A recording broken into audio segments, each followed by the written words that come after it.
Welcome back to the Buddhist Audio Bookshelf YouTube channel. Today, we continue our exploration of meditation by Thanissaro Bhikkhu, also known as Geoffrey DeGraff. Your support is greatly appreciated. Kindly like and share this audiobook to extend its reach, enabling more individuals to access its profound wisdom.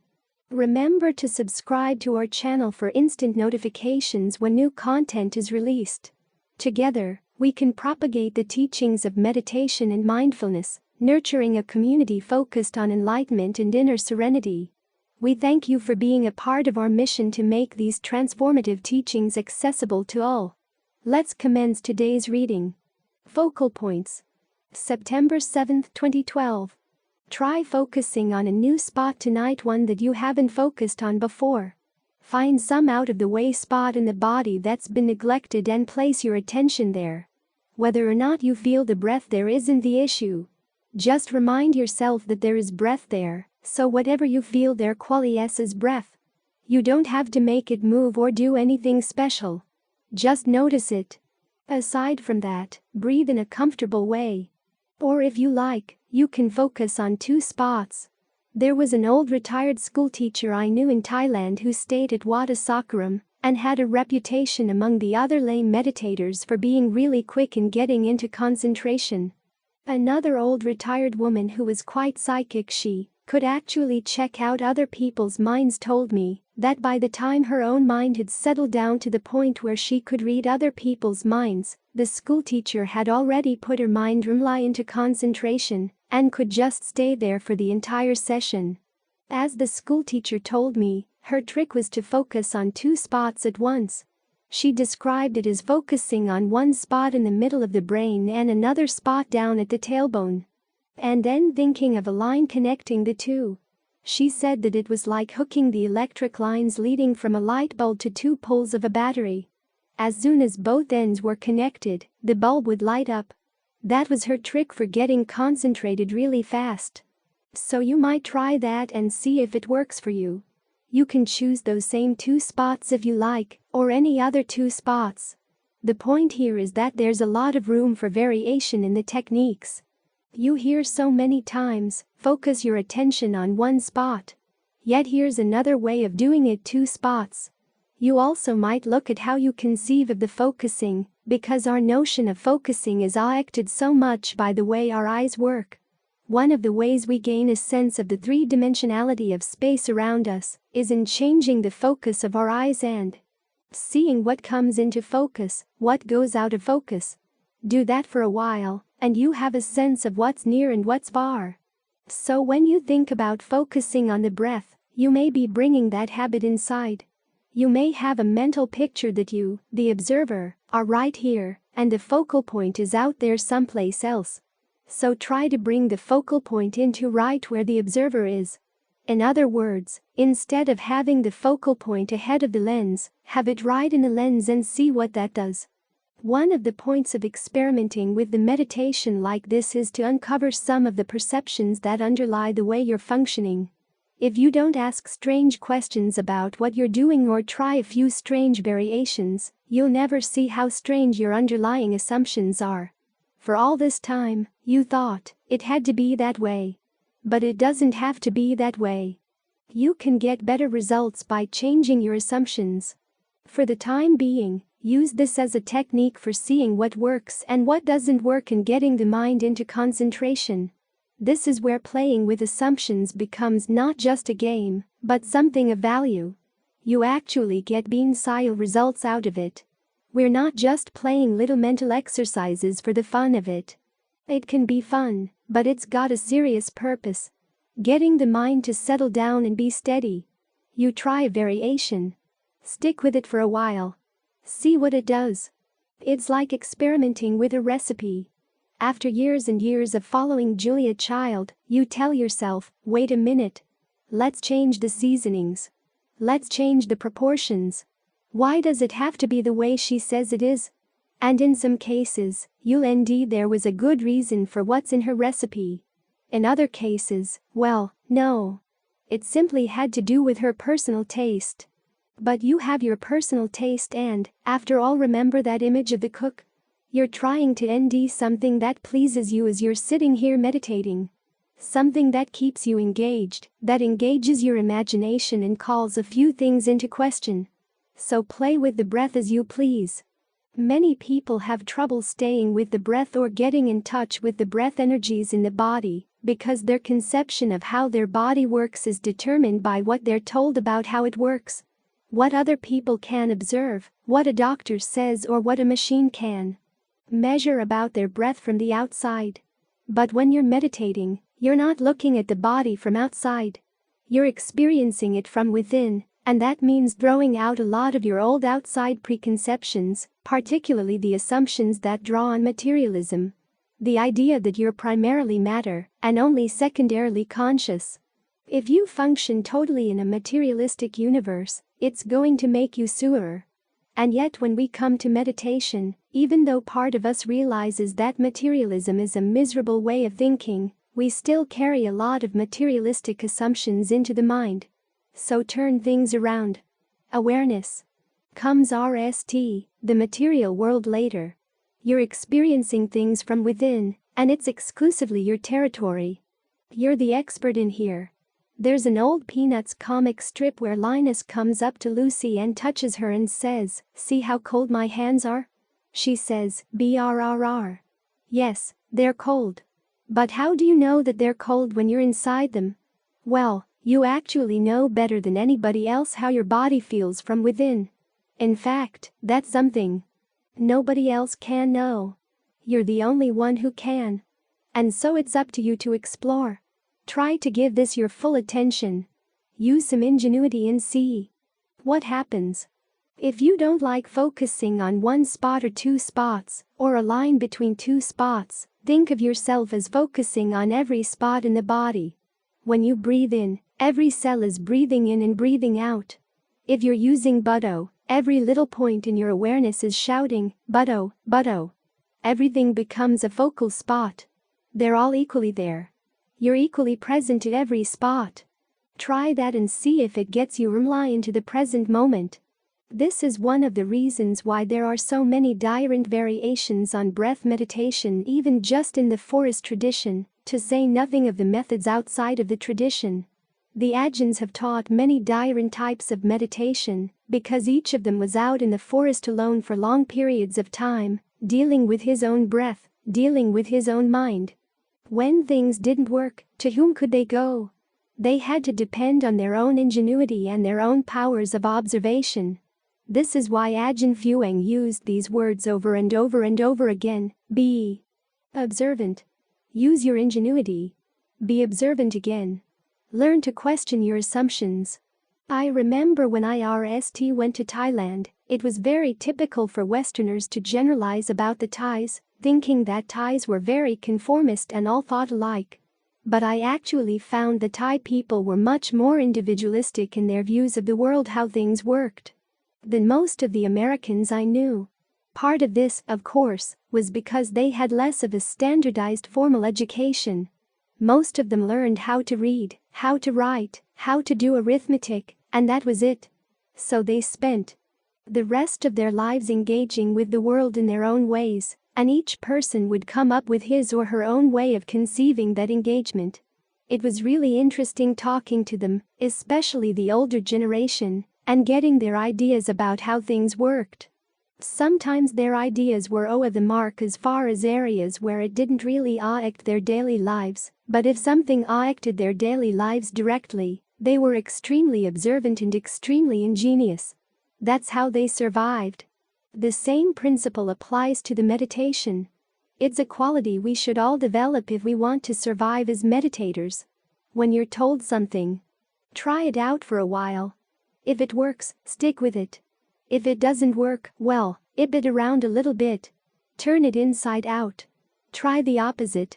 Try to conceive of what the opposite might be. Maybe your conception of the opposite is a little narrow. Recall those questions that were posed to the Buddha, the hot questions of the day. Is the cosmos eternal? Is it not eternal? Is it night? Is it a night? Other people had come up with all sorts of responses to the questions, taking one side or the other, but the Buddha had a new response, which was that the questions themselves were not even worth asking. It blew their minds. Well, there's a lot in meditation where you have to learn how to blow your own mind, because, after all, when you come to the truths and the realizations that are going to give you release, they deal with things that have been right here in front of you, and yet you haven't seen them. That's because they lie outside your normal frame of thinking. If you just simply plod through the instructions with blinders on your eyes, you're never going to come across anything unexpected. So learn to play with things. Learn to experiment. Some of the experiments won't work, but if they don't, just throw them away. If they do work, you've found something that's really good. Something that will help you see and understand things in a new, a more useful way. That's when you know your meditation is working. That's how it progresses. Blowing bubbles. April 11, 2013. One of the RST instructions you get in practicing concentration is that if you notice you've wandered away from the breath, try to come back as quickly as possible. And just because it's a basic instruction early on doesn't mean that it's something to forget later on in the practice. It really is important because you not only strengthen your concentration, but you also gain insight into your thoughts as you try to drop them. Some people think that you have to stay with a thought for a long time, watch it, and analyze it to really understand it, but that's not always the case. You learn about the process of thinking by dropping it, because in the course of dropping it, you see what little strings are left. It's like cutting a lotus stem. You pull one part away from the other part, but there are various strands connecting the two parts for a while. In the same way, there are little strands in your thoughts that will try to hold you there. As you try to cut them, they complain. That's when you begin to understand, this is what made that thought so interesting or attractive. You don't have to stay with the thought to understand the process of why the mind is getting involved with these things. You actually learn a lot by cutting things away as quickly as possible. When the mind is churning out thoughts, it's like a child playing with soap bubbles. You blow the bubbles and they float away, and you want to get into the soap bubble and float away with it, because the bubble contains all these interesting swirling patterns of color. You want to see how far you can go with it. Yet all of the bubbles burst. When some of them burst, it's not all that bad, because they burst low to the ground over a patch of grass. But some of them really can give you a lot of trouble. They burst high up in the air over a patch of thorns, and there you are, plunked down hard on the thorns. So you want to understand this process of bubble blowing without getting into the bubbles. You're looking at the process, and all the Buddha's ways of dealing with distracting thoughts give you insight into these processes. The RST one is simply that if you notice you've picked up an unskillful object, you drop it. Replace it with a more skillful one. This emphasizes the point that you really do have a choice. You're not stuck with whatever comes up in the mind. Lots of different things could come up, and you learn to choose the things that are most skillful. That's an important lesson in karma right there. There are lots of different potentials that could come up at any moment, and you have the ability to choose which ones you're going to emphasize. So that's an insight. Just because a thought has come into the mind doesn't mean that you have to live with it, you can pull out immediately. The second technique is to think about the consequences of unskillful thinking.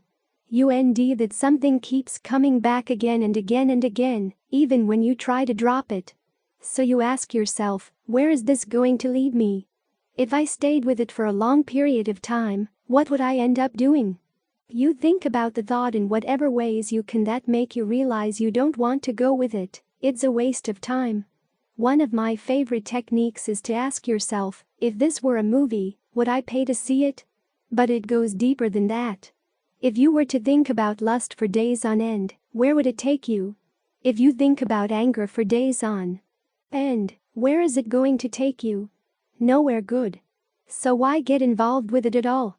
You learn to step back and realize that your thoughts really do have consequences. You don't want to encourage them just because they're fun to be with for a while. The consequences can be really bad. That's another insight you get into karma. The technique where you simply ignore them. The thoughts can be chattering away, but you don't have to go chattering with them. You don't even have to try to shut them up. This gives you some insight into the committee of the mind, realizing there are lots of different selves, and lots of different becomings, lots of different bubbles are being blown all the time. And again, just because something is there, you don't have to go with it. You don't have to get involved. Sometimes the thought will try to get you involved simply by being so outrageous that you try to stop it and it's got you. You're already sucked into the bubble. So instead, you stay on the outside. The technique of relaxing a thought formation. When you get sensitive to the breath energy in the body, you begin to realize that when a thought arises in the mind, there's going to be a little marker in the body, a spot of tension that you use to remind yourself, okay, this is the thought I'm going to stay with. When you notice that a thought comes in, but there's a pattern of tension, say, in your arm, your shoulder, or someplace in your stomach. If you see that they arise together, try to dissolve that pattern of tension with the breath. And the thought will go away because it has nothing to act as its foothold. This gives you some insight into the way things happening in the body are connected with things happening in the mind. In fact, the more quickly you see this connection, the more quickly you get to the point where there's just a little stirring in your range of awareness, and it's hard to say whether it's mental or physical, but the mind makes a decision. Okay, this is a thought about X. And then you go riding with the thought. That happens fairly early on in the process, and the more quickly you can drop the thought, the more clearly you'll see that stage in the process. So, as soon as there's any kind of stirring, you just breathe right through it, and that prevents a lot of these thoughts from arising. The Buddha's FTH technique is where, when nothing else works, you put your tongue against the roof of your mouth, clench your teeth, and just tell yourself, I'll crush my mind with my mind. In other words, I won't let that thought come up. Or you can repeat a meditation word very quickly. Butto to jam the airways. This, of all the methods, uses the least discernment. But it teaches you an important lesson, which is that as your meditation progresses, it's not the case that you'll never need basic methods like this ever again.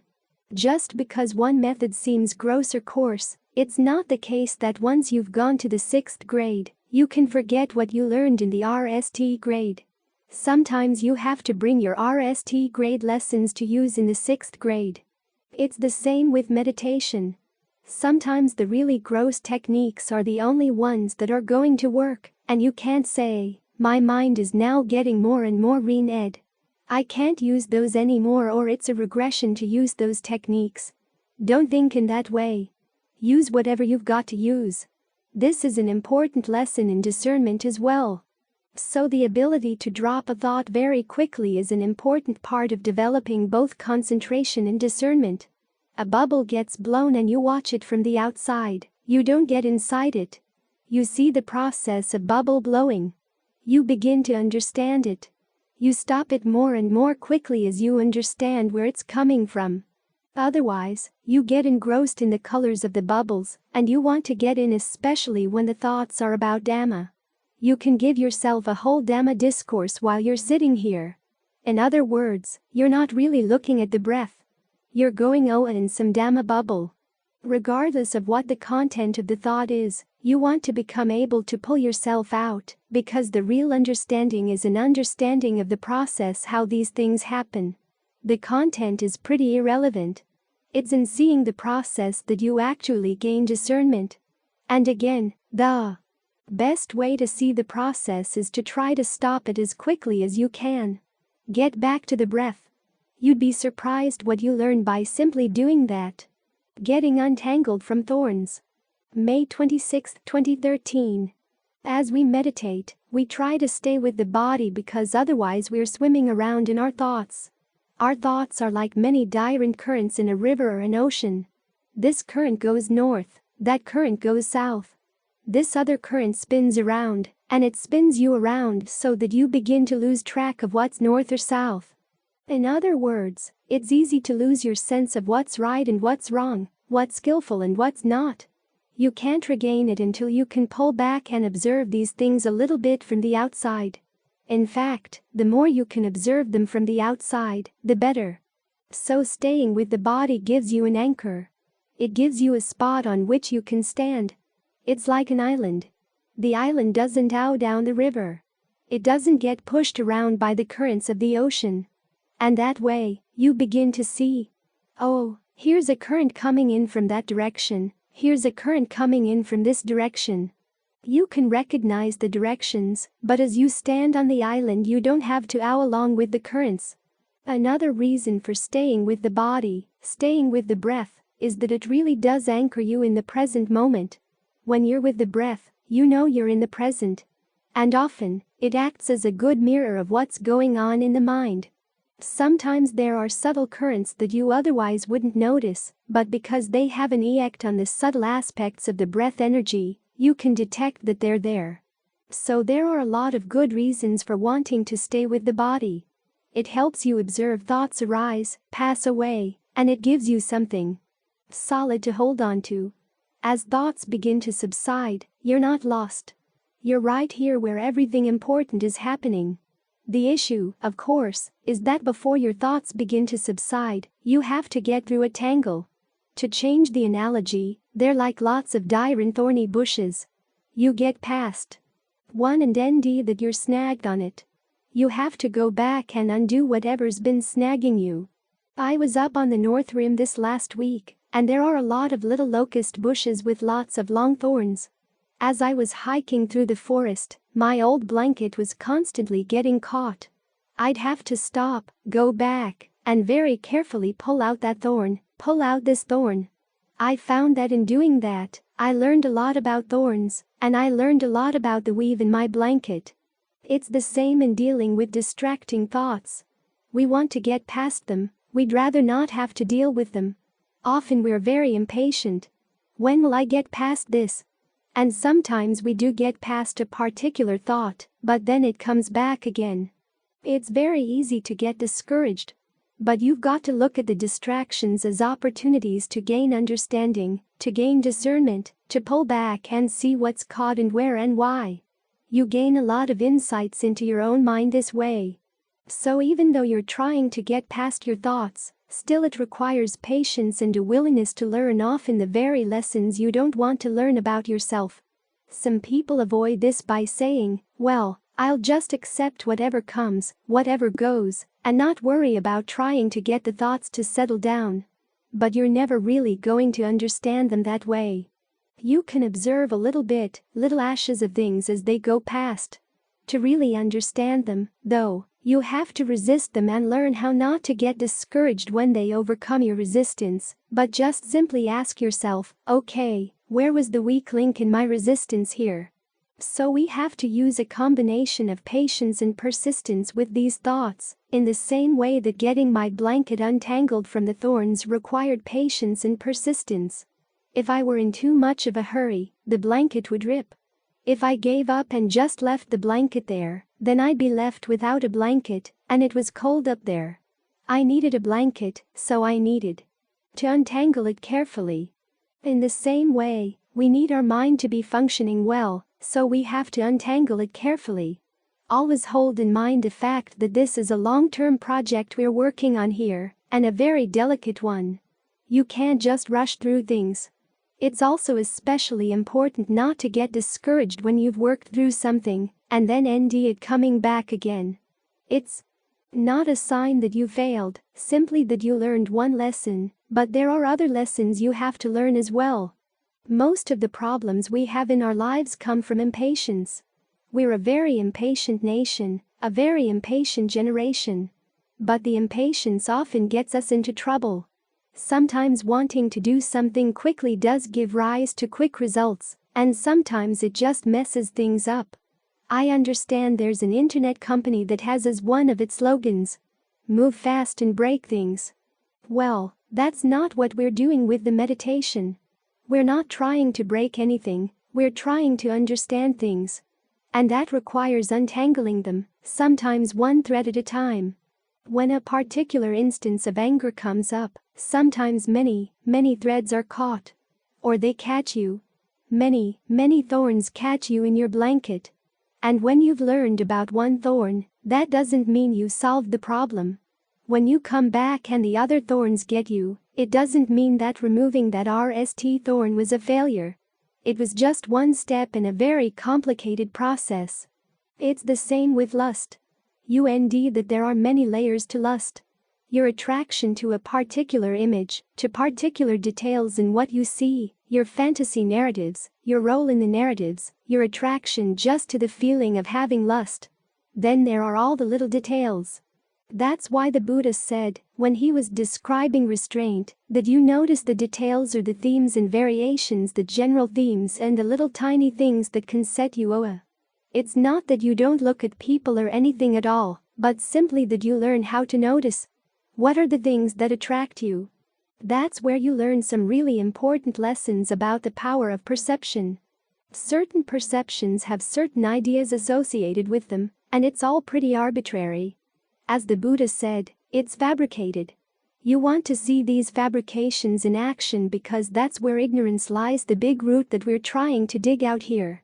If you wonder where the ignorance is right now, look for where your mind is fabricating something. And perception's a very useful fabrication to focus on. After all, concentration itself is what the Buddha calls a perception attainment. You have to have a certain mental image of the breath in order to be able to focus on the sensation of the breath and to see it as a breath sensation. Many people have trouble right here. They say, I'm trying to focus on my breath, but I just keep coming back to being with the body. Well, what is the immediate sensation of the body but breath energy? It's a question of perception, seeing it that way.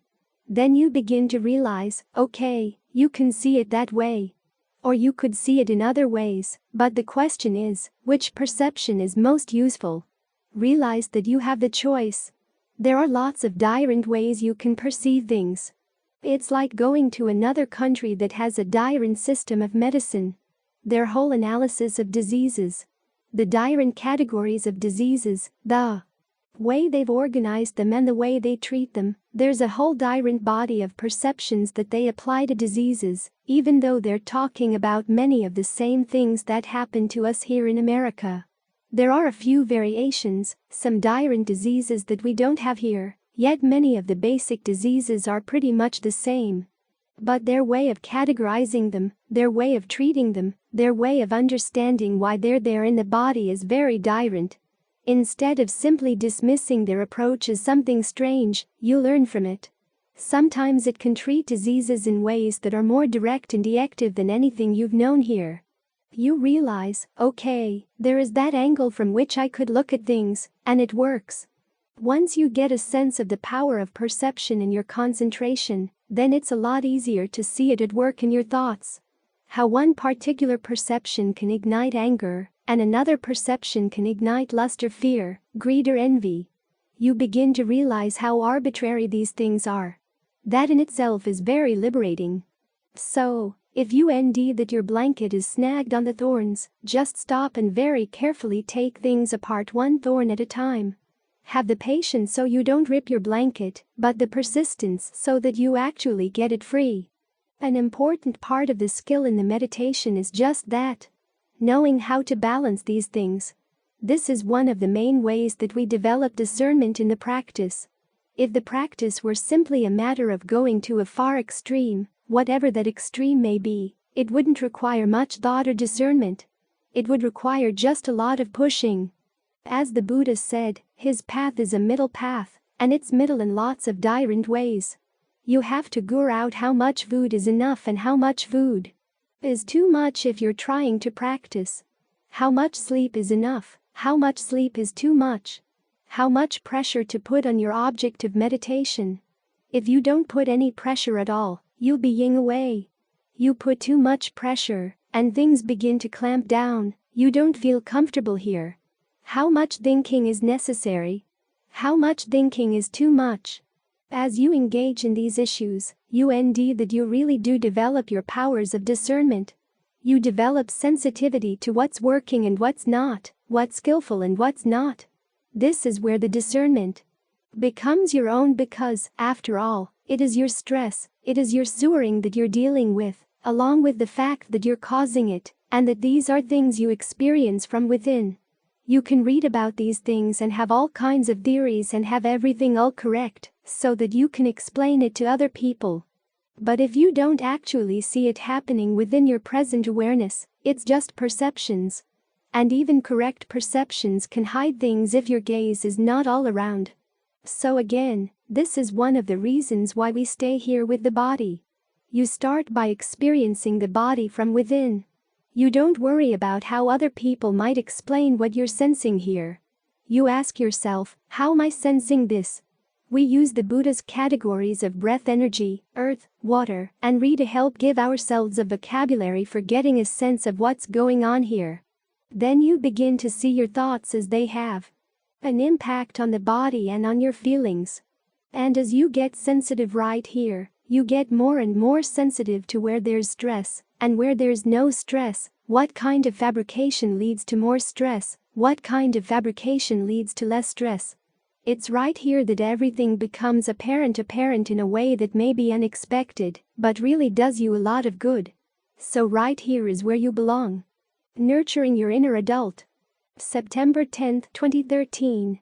When you start to meditate, make a quick survey of the body. See which of your joints are tense or tight, which of the muscles are tense or tight. Ask yourself, can you consciously relax them? Go down the arms. Then start at the back of the neck, go down the back, through the legs and feet. Start at the throat and go down the front of the torso. Or you can start in the hands and the feet, and work up whichever way of surveying things makes it easiest to relax. And try to relax into an erect posture. Then as you breathe in and breathe out, try to keep that sense of relaxation going. Sometimes, when you're consciously breathing, you tend to tense up certain parts of the body to get the breath in, to push the breath out, and those patterns of tension get unpleasant after a while. They constrict the ow of the breath energy. So, think of everything being wide open. The energy can ow freely, and you just sit in the middle of this very pleasant energy eld. The edges don't have to be too clearly delineated. In fact, sometimes you'll notice, as you're sitting here, that you can sense not only the energy in the body, but the energy immediately around the body and energy cocoon. You can begin to sense whether the energy surrounding your body is owing freely or not. If it's not, just hold a picture in mind that heals the wounds in your energy eld. You can take this as your foundation. It's an interesting and very pleasant foundation because there's the sense that you're owing here. Sometimes the body can get very light, but the quality of the mind is solid. And your awareness can go deep down into the body.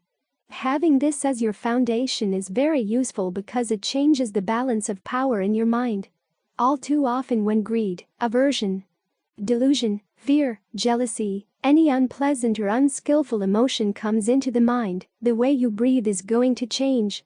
In fact, the strength of the emotion is very frequently directly related to the extent to which that particular emotion has hijacked your breath energy. This is why, when you try to reason with that particular emotion, it's not going to listen to reason. You can have all your good reasons lined up, and there's still a very strong sense that the power of the emotion is not going to listen, it's not going to be acted. That's because it has the power of the breath behind it. One of the most effective ways of changing that balance of power is to be consciously aware of how you're breathing, and to consciously smooth out, sort through, untangle any patterns of tension that would come up with the emotion. That way you can reclaim the breath, you can reclaim the power of the breath, so that it's on the side of the more alert, wiser, more mature members of your inner committee. So if an emotion like fear or anxiety comes up, your RST reaction should be, how is the breath? Now, fear is not always an unskillful emotion. I've had many psychotherapists talk to me about this. They're curious about the fact that when the Buddha lists the roots of unskillful behavior, there's greed, aversion, delusion or passion, aversion, and delusion. But where's the fear? For so many of them, fear is the unskillful emotion. Well, that's not necessarily the case. Actually, there are some good things to be afraid of. Be afraid that you're going to do things unskillfully. Be afraid you're going to act in harmful ways. Be afraid of wasting your time, the time that could be devoted to developing the mind. Those kinds of fears come under what the Buddha calls atapa, compunction or fear of wrongdoing. There's also the fear that comes with heedfulness, realizing that there are dangers out there and dangers in your own mind, and you've got to do something about them. So fear isn't always unskillful. It's when the fear gets mixed up with greed, aversion, or delusion. That's when you've got a problem. So sort things out. Breathe through any of the patterns of tension that may come up with the fear, so you can weaken the sense that the fear is you or yours, or that it's telling you some deep message from your inner self. Change the way you breathe and you can undercut a lot of those misunderstandings. As you stay with the more refreshing breath, more energizing or nourishing breath, try to get your inner adult involved. There's so much said about getting in touch with your inner child. I have a friend, a psychotherapist, who says the only people who have the right to talk about their inner child are pregnant women. We all have inner children, and they're all as misinformed as most children. The younger they are, the less reliable their perception of things. And yet we carry quite a few of them around. You want to bring your inner adult in to talk to those children, the inner adult who has a wider perspective, a perspective that's more mature. To do this, back the inner adult up with good breath energy, refreshing, nourishing breath energy. Then you can sort things out. Okay, what kind of fear is this? Where is the skillful element in the fear? Where is the unskillful element? What unreasonable voices do I have to talk to? How can I change your perception of the situation? Remember those 3 types of fabrication. There's the breath, which is bodily fabrication, directed thought and evaluation, in other words, the way you talk to yourself about an issue, or verbal fabrications, and then there are perceptions and feelings, which are mental fabrications. Feelings here are not so much emotions. They're more feeling tones. Pleasure, pain, neither pleasure nor pain. Perceptions are the images that underlie the thoughts, the basic concepts, words, or images that you then turn into sentences, which then become verbal fabrication. So when an emotion comes up, ask yourself, what's fabricating here? In particular, what kinds of perceptions are making it difficult to see the situation clearly? Often these fabrications and perceptions come from way back in your past.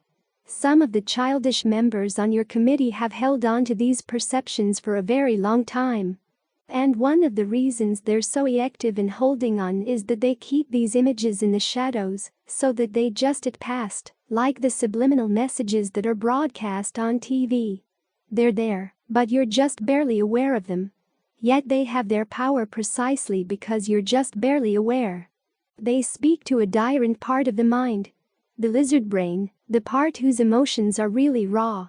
If you find that you can't catch hold of what the perception is, try inserting alternative perceptions and see how the mind reacts. Try skillful perceptions. If the mind says, I can't stand this, I can't take this, I'm afraid I'm going to die, well, are you really going to die from whatever that may be? Can you take it? Can you stand it? You've put up with all kinds of things throughout life and survived. One of the most powerful elements of fear is your unwillingness to think of what you can do. You don't even want to think of the situation. But if you actually sit down and think about it patiently, step by step, you realize you can handle it. You might have to muddle through, and things might get difficult, but you can handle it. As you're thinking about this, it's helpful to have the breath coming in, going out really comfortably. So learn how to use the breath, reclaim your breath. Get in touch with your inner adult and fortify the inner adult with what you now know about the breathing.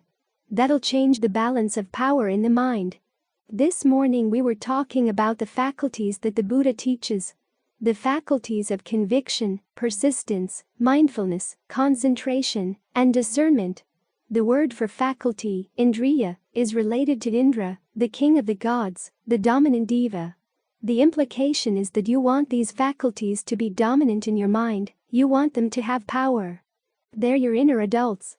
So you use the breath to put them on top, to keep them in charge, so you can have a good perspective on things. They'll help you gain a mature sense of which of your fears are really worth acting on, and which ones are just totally irrational.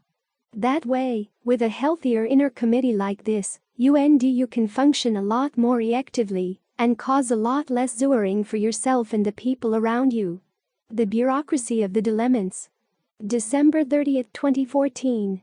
Years back there was a teacher in another Buddhist tradition who liked to talk a lot about the bureaucracy of the ego and how we had to throw away the shackles and tyranny of that bureaucracy. By that, he meant your ideas of right and wrong, of what you should and shouldn't do. His way of overcoming the tyranny of that bureaucracy was to deliberately do a lot of the things your mind said you shouldn't do. As you can imagine, he ended up doing a lot of harm to himself and to many other people, breaking the precepts and getting them to break the precepts as well. The thing is that that's not the bureaucracy that you have to be afraid of, and that's not the tyranny you have to overthrow. You have another bureaucracy. The bureaucracy of your dilemmas, things like greed, aversion, and delusion, which cloud the mind and get in the way of genuine discernment. Our mind is very complex. It's like a large organization, making all kinds of decisions all the time, and we have a tendency to delegate a lot of our decisions to our old habits. There are a lot of little bureaus in there that we haven't looked into for a long time. We gave them a job and they protect their jobs. If you've ever studied the theory of bureaucracy, you know that each bureaucrat's main job is to protect his or her job. That is why bureaucrats don't like reform and don't like to have their work looked into. It's the same with your dilemma bureaucrats. Their main desire is to hold on to their positions. But if you give them their way, you're the one who's going to suffer. They're not going to suffer. They're creating your karma and it's all going to affect you. It's because you, as the boss, delegated things and you tend to get distracted. You're not even there in the head all of the time that you end up suffering from the decisions that these lower level bureaucrats have made. So, one of the main purposes of the meditation is to shine a light down into this bureaucracy, all of these lower level functionaries inside your mind, the ones that allow greed, aversion, and delusion to have sway over the choices you're making, that you're barely aware that you're making. And as in dealing with any kind of bureaucracy, there's what you call the deep politics, the really inner level workings of the various dilemmas that scratch one another's backs, help one another along. You've got to shine a light into there, or do a little bit of investigative reporting, so that you can get the mind to settle down and really see what's going on. The RST thing you've got to do is to learn how to simplify your life in as many ways as possible, because one of the excuses for having a large bureaucracy where there are lots of dark corridors and hidden OSS is because there's just so much work to be done that you've got to delegate things and need a lot of people to do it. But when you simplify your life, you begin to realize that a lot of these bureaus aren't necessary. The Bureau of Wine Airs. The Bureau of What to Do with All My Stew Airs. As you simplify things, you can see that these bureaus just churn out busy work. They have less of an excuse to be there. As you get more and more settled into the present moment when, as the boss, you have fewer distractions, you stop running to corporate meetings or corporate vacations. You're right there in the OC, so you have the chance to walk around. This is what we do when we settle into the breath. You start out, of course, with the in and out breath. But then you begin to realize that there are other subtle movements of energy in the different parts of the body, and you begin to open up areas of awareness and areas of the body that used to get closed because you were interested in something else. But now you're here. You can settle in and spread out to the body. You begin to see the movements of the mind a lot more clearly and a lot more quickly. A thought forms and you can see it in the beginning stages. In the past, as you were just up there in the head OC, you would hear about things only after the functionaries below you had sent things up through the channels, and, of course, when they sent things up, they tended to put their little spin on it. But now you can wander through the corridors, check who's doing what, and get a sense of what's necessary and what's not. You can actually see the decisions that are being made because you notice. And this is one of the reasons that we practice concentration and try to stay with one object like the breath, that, once you decide that everything else that's irrelevant to your object is going to be dropped, You have to get quicker and quicker at sensing what's happening that you need to drop. Only then can you let go of it in time. You begin to see that there are certain stages. There's a little bit of stirring here or there in the mind, and it's right at the boundary between the mind and the breath. Then a perception comes along and stamps a meaning on it, saying that this is a thought about X. You realize you can go with that perception or not. If you're clear about what's happening, if you're watching the functionaries, then you can decide, do I really want to go with that? And your decision is an informed one. And it can be an active one, too. Once you've become conscious of your choice and you've made up your mind that you don't want to go, it's a lot easier to say, nope, nope, nope, nope down the line. That clears out a lot because you see that, with some of the dilemmas creating suffering, all you have to do is be aware of them, and they wither away. Once you shine the light of your investigative reporting on them, and you can see clearly that what they're doing is unnecessary and is causing a lot of suffering, they vanish. Your other functionaries, though, know that no matter how much you shine a light on them, they have their ways of staying on, as they say in Thailand, hugging their chairs. Those are the ones where you have to dig around and gore out, okay, what is it that's keeping this particular dilemma from going away? Why does it keep coming back again and again and again? What's the appeal? As the Buddha said, these are the things that you have to look into. There are V steps in all, V steps for cleaning out the bureaucracy. First, notice when things come. Second, notice when they go. Third, notice when they're coming, what's their appeal? Why does the mind go for these things? What felt need does it satisfy? And do you really feel that need anymore? Because this is the problem. A lot of the times you assign a job to a certain functionary, and then you forget about it entirely. These old habits.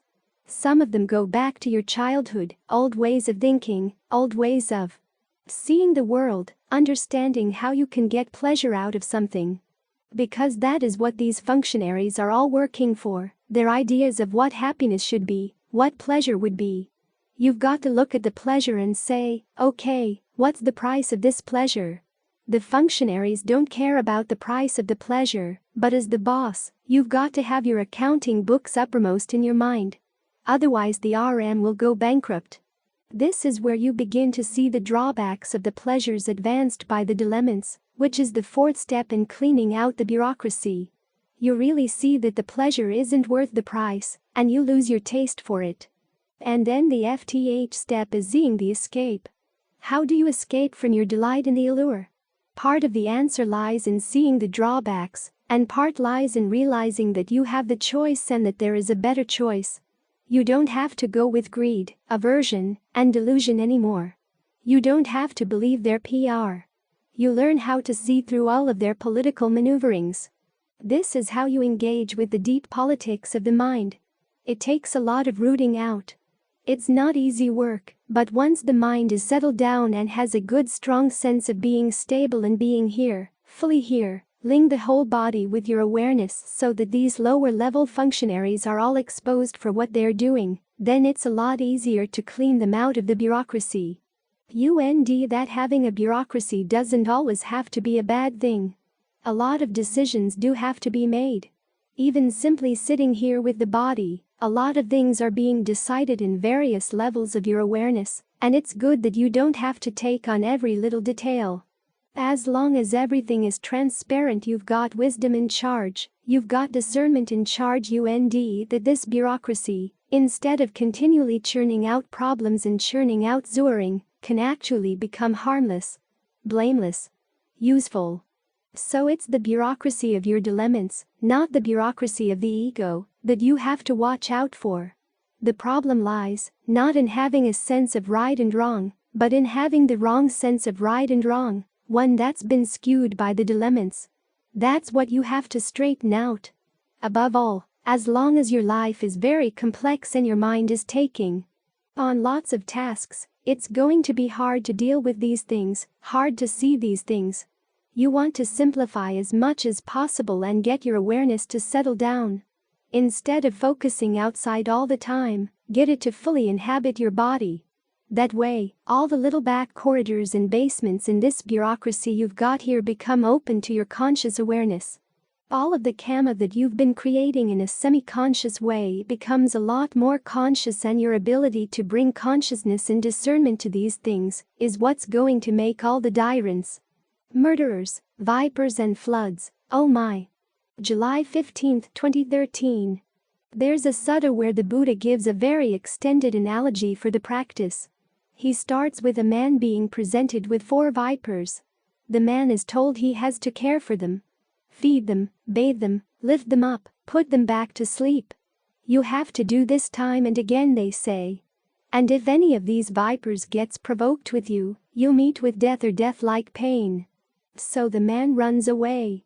Then he's told that the murderers are following him right on his heels with the thought that whenever they can catch up with him, they'll kill him. So he runs away even more. Then he's told there's a 6th murderer, someone who used to be an intimate companion, but now has his sword raised and is ready to slice the man's head. The man keeps running until he gets into an empty, deserted village. He goes around the village, as people would do in those days, to check out what treasures might have been left behind when the village was deserted. But everything he looks at is totally empty, void, hollow. Every house is empty, void, hollow. Every pot is empty, void, and hollow. Then he's told that village attacking bandits are about to attack the village. So again, he has to run away. He nearly gets to a stream. He sees that this shore of the stream is dangerous, but the other shore is safe. He has to cross the stream, so he does that by putting together a raft. And, using his hands and feet to swim, he gets across to the other side nearly to safety. The 4 vipers stand for the 4 properties of the body, which are always ready to be provoked. The V murderers, of course, are the V aggregates. The 6th one is passion and delight, ready to cut your head. It's something intimate, but it's ready to cut your head at any time. The empty village stands for the sense organs. The bandits attacking the village stand for the objects of the senses. The raft stands for the Noble Eightfold Path, and the far shore, of course, stands for Nibbana. The near shore stands for self-identity. Everything you identify with is there. The V aggregates and the 4 elements, the sense spheres, everything that's yours. That's all on the near shore, and you create your self-identity out of that. But notice the stream that you cross. It's not a smooth lake, it's got a strong current. It stands for what they call the fourfold ood. That's the ood of sensuality, the ood of views, the ood of becoming, and the ood of ignorance. In other words, as you practice the path, it's very easy to get swept away by any of these things. So don't think that when you sit here with your eyes closed, you'll just oat your way over to Nibbana. The dangers are not only on this shore, they're also on the river you have to cross. Take the ood of sensuality. You sit here and all of a sudden you find yourself thinking of all the dire and sensual pleasures you'd like to get engaged in, things you're missing right now. And you can embroider them with all kinds of details that make them appealing. The Buddha calls these thoughts sensual results. Your plans for sensual pleasures. You'd like this, you'd like that. You can cook up all kinds of narratives around how nice it would be to get this pleasure. How the antidote there, of course, is to look at the downside of those pleasures. First, just look at how much your sensual pleasures and plans are lying to you.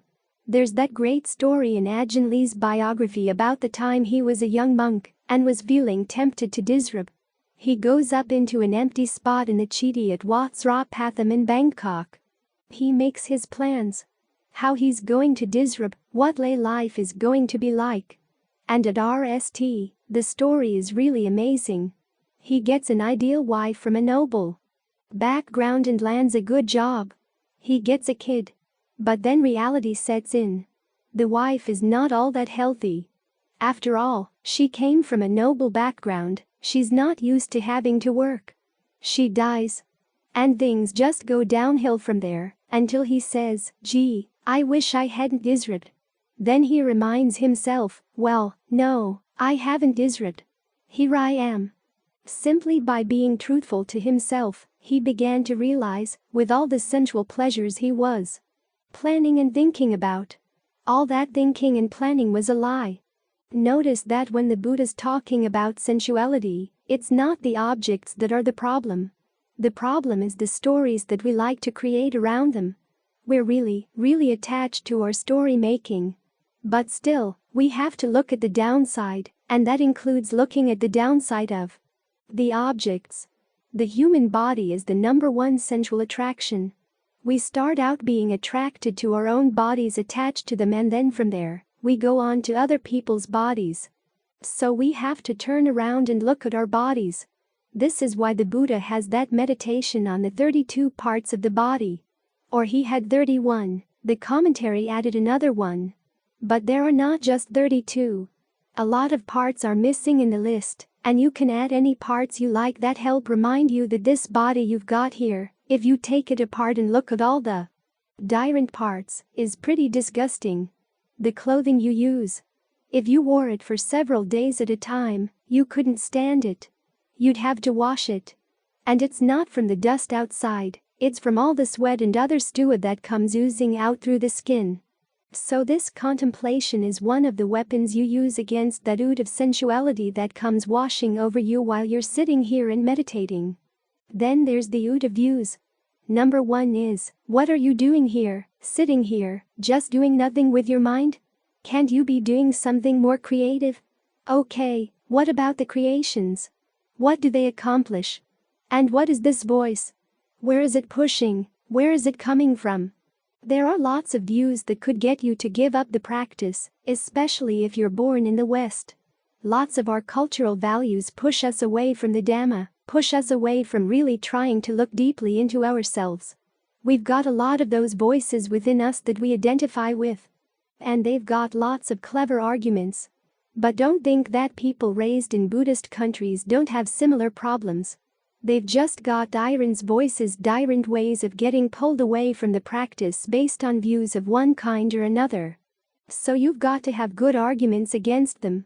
If they're going to be stubborn, you have to be stubborn, too. Sometimes they refuse to divulge why they want you to do something.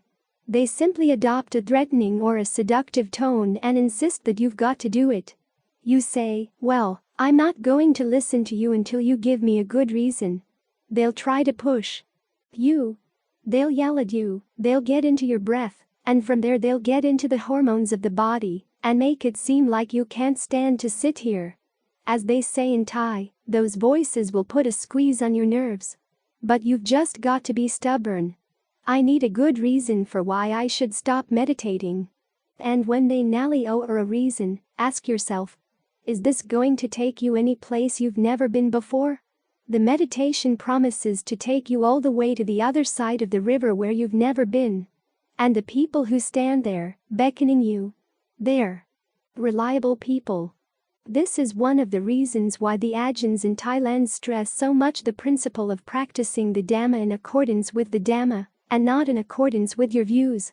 There are so many people in the West who say the Buddha tells you to trust yourself, rely on yourself, don't believe anything you don't already agree with.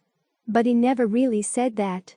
He did say that you have to test things for yourself, but you also have to take into consideration the counsel of the wise, because after all, your perceptions can really be skewed, especially around the area of sensuality. There's that great passage where he talks about the leper. The leper sits there and takes a stick, heats it in the re, and then, when the stick is nice and hot, cauterizes his wounds with the stick because it feels good. Why does it feel good? Because, as the Buddha said, his perceptions are skewed. If he were actually cured of leprosy, would he take a stick, put it in the re, and stick it on his skin? No way. And does it really help his wounds? His wounds just get more and more festered. It feels good for a bit, but the wounds get worse down the line. And again, it's all because of his skewed perceptions. The Buddha said that this is what people who are attached to sensuality are like. And only if you're beyond sensuality can you really trust yourself. This is why we need guidance when the Buddha talks about taking yourself as your refuge. He doesn't stop with that statement. He immediately adds, take the Dhamma as a refuge, and he equates the two. That means turning yourself into Dhamma, taking the Dhamma as your pattern for who you want to be. That, of course, connects with the third ood, which is becoming. The sort of person you want to be, the sort of world you want to inhabit. Do you want to inhabit the world of artists? Do you want to inhabit the world of lawyers? Do you want to inhabit the world of whatever? At the very least, the Buddha says, you can take on the identity of a meditator. Be a good meditator, but watch out for what happens when you get tied up in your self-identity. There's a really neat passage where he talks about the practice of a person of integrity, as opposed to the practice of a person of no integrity. The person of no integrity is constantly comparing himself with other people. If his virtues are better than others, he exalts himself over that. If he lives in the forest, whatever his ascetic practice, he exalts himself over that. That's what it means to be a person of no integrity. You can do the things. You can do the practices. You could even get in the very high stages of jhana, and yet still be a person of no integrity, because you're constantly building a sense of self-righteousness that you use as a bludgeon against other people. Or even if you just think it, I'm better than those people there. You've missed the whole point. As the Buddha says, the person of integrity is one who realizes that even if you've attained something like this, as soon as you start building an identity around it to compare yourself with other people, the basis has already changed. Build a basis around a nice state of concentration and start getting proud of it. The concentration's gone, the value of that practice is gone. So you have to be very careful. You have to learn how not to create a sense of self, of your identity around these things. That's how you get to the other shore. There can be a provisional sense of self as you gain the pride and satisfaction that comes from just mastering things. You're able to do something you couldn't do before, but when you start comparing yourself to other people, that's when it gets bad. So watch out for that ood. And then Nally, there's the ood of ignorance, which covers all the other things that are going to come washing over you as you practice, all the wrong ways of paying attention to things that don't view those things in line with the Four Noble Truths. You've got to stand RM. Keep paddling away. You hold on to the raft. Of course, we know that once you get to the other side, you can let go of the raft. But while you're practicing, you've got to hold on to your concentration. If it starts seeming dumb to be sitting here and not thinking anything, remember, it's a skill. It needs to be protected. You have to watch out for it, to look after it.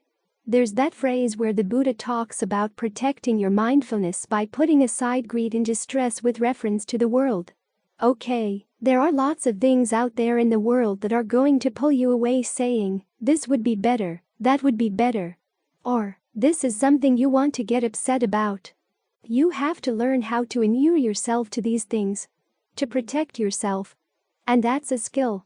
It requires questioning all the values you've picked up from the world. That's how you make yourself your own refuge, your own island. By taking everything, all the aggregates that are usually used to make your sense of self, and turning them into the path.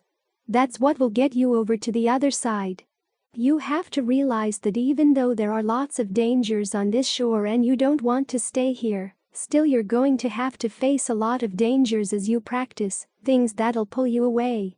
They'll pull you back to the shore and carry you down, as the Buddha said, to the rapids and whirlpools of sensuality, becoming, views, and ignorance. So you always have to be vigilant as you practice. Don't think that as soon as you propose the idea to the committee of the mind, hey, let's meditate, everybody in the committee will chime in and say, yes, that sounds great. We've all had opposition in our internal committees. The important thing is to realize that you don't have to identify with the opposition. It's normal, it's going to keep on resisting, but you don't have to identify with it. As the Buddha said, these currents are strong, but they can be overcome. There's that safe shore. And all the people who get there were people on this shore before. It's not like they were born superhuman. They simply had a really strong sense of the dangers here and a willingness to face the dangers that you encounter on the path with the support from the Buddha. We talk about taking refuge in ourselves and at the same time, taking refuge in the Buddha, the Dhamma, and the Sangha. It's all the same thing because you take them all as examples you want to emulate. Without the examples, where would you gain any idea of how to do this? This is why the Buddha said the whole of the practice is admirable friendship. It's not that the admirable friend is going to do the practice for you. It's simply that, because we have the Buddha as an admirable friend, we know that this can be done. We have his guidance. We have his example.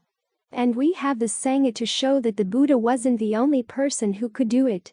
So make yourself a member of the noble Sangha. That's when the refuge will be inside you, and you can be an example to others. That's where all these versions of refuge come together. In harmony with the Buddha's guidance, we stress the immense importance of sharing wisdom expansively. Presently, we've transformed this extensive 1,000-page work into a readily accessible audio format. The duty to advance this noble cause now lies with you. Through your subscriptions, likes, and the sharing of our content, you play a central role in the widespread dissemination of these teachings, benefiting numerous others. Let's continue the timeless tradition of knowledge sharing and the cultivation of mindfulness for the greater good of humanity. We extend an invitation for you to join us in this endeavor, and together, we can bring profound positive change to the lives of many.